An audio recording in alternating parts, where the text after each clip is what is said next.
When I ask students what the American Civil War was about, many of them say it was about slavery. Hopefully you've learned that the war was also about the preservation of the Union and fundamental differences of opinion about the locus of political power. But let me ask you a related question. Do you know what the Emancipation Proclamation was? Now, many people believe that it abolished slavery in the United States, but that's not true. So let's spend this lesson looking at what historian Alan Guelzo called the single most far-reaching, even revolutionary act of any American president.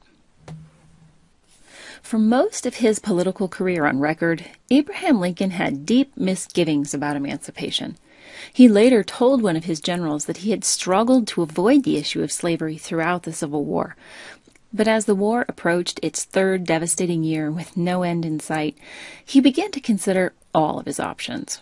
At least twice in 1862, he had broached the subject with his political and military advisors, and with Congress. Chief Justice of the Supreme Court Roger Taney advised the president that he had no such constitutional authority. Lincoln disagreed. He believed the Constitution clearly empowered the nation's leaders to defend and preserve the Union, and he felt that setting the South's slaves free would help accomplish that goal. On July 22, 1862, he read a preliminary draft of the Emancipation Proclamation to his cabinet. According to one historian, he even told them he'd made a covenant with God to release it. They suggested he wait until after an important military victory to go public.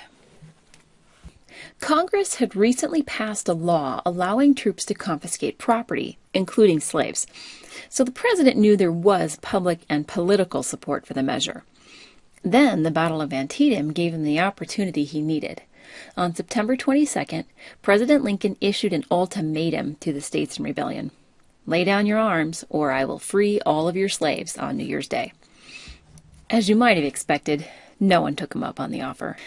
So the Emancipation Proclamation was published, declaring, quote, all persons held as slaves within any state or designated part of a state, the people whereof shall then be in rebellion against the United States, shall be then, thenceforward, and forever free. Unquote. The Emancipation Proclamation went into effect on January 1st, 1863, freeing 3 million African American slaves in the Confederacy. Cynics like to suggest that the Emancipation Proclamation was meaningless propaganda that never freed a single slave, and that Union leadership was racist and had ulterior motives. These cynics are both correct and incorrect. Most notably, the proclamation did not free any slaves in the loyal border states or in areas of the South already under Union control, such as New Orleans. And Lincoln's Secretary of War endorsed it solely because it would both reduce the manpower of the South while increasing the manpower of the North. At least, it would have those effects if slaves knew about it and acted upon it, and Southern civilians didn't take up arms against them. Truthfully, Lincoln didn't have the manpower to enforce the Emancipation Proclamation if masses of slaves hadn't simply walked out. But they did. After the proclamation's publication in September, Union troops began reading it everywhere they went, and there are eyewitness accounts and even photographs of former slaves now walking free on New Year's Day in different parts of the South. Clearly, people were freed. 2 years later, a young boy recalled how a Union officer had read the proclamation to the slaves on his plantation, which they didn't understand. He said, after the reading, we were told that we were all free and could go when and where we pleased. My mother, who was standing by my side, leaned over and kissed her children while tears of joy ran down her cheeks. The more territory the Army and Navy entered, the more slaves that were emancipated. Of course, there were Americans who opposed the measure, both civilian and military. President Lincoln's Republican Party lost seats in that year's congressional election, and many feared he would be thrown out of office. Some considered it an abuse of executive power. But far more Americans embraced the new war effort, and by tying the conflict directly to slavery, England and France, both of which had abolished slavery, finally abandoned their possible interest in recognizing the Confederacy. There are reports of desertion in the Army and troop protests, and even General McClellan opposed it. But many more soldiers welcomed this new purpose to their efforts. The word spread, and emancipation took place largely without violence by either former slaves or former owners. It's true that emancipation was also a strategic military action.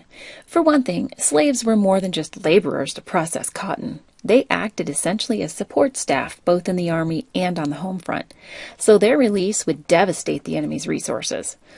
On the other side of the line, emancipation boosted Union troop numbers, since the document expressly stated, quote, that such persons of suitable condition will be received into the armed service of the United States to garrison forts, positions, stations, and other places, and to man vessels of all sorts in said service, unquote.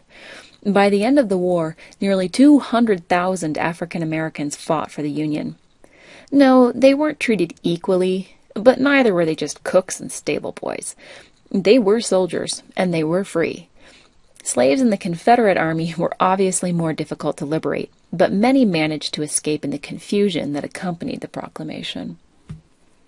The court of public opinion has had nearly a century and a half to pick apart the Emancipation Proclamation and suggest all manner of problems. And yes, there were some problems with it.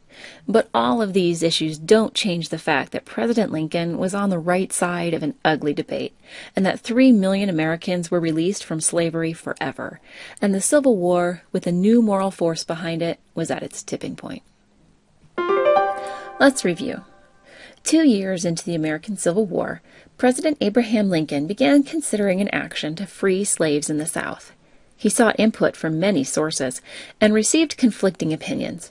But Lincoln believed he had the constitutional authority to emancipate slaves in rebellious states, and following the Battle of Antietam, he issued an ultimatum to the Confederacy: stop the rebellion or lose your slaves.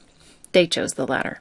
And on January 1st, 1863, the Emancipation Proclamation went into effect, setting free millions of humans in the southern part of the United States. The action was controversial at the time, and its critics persist to this day. Though the Emancipation Proclamation did not abolish slavery in the United States, it transformed the course of the Civil War.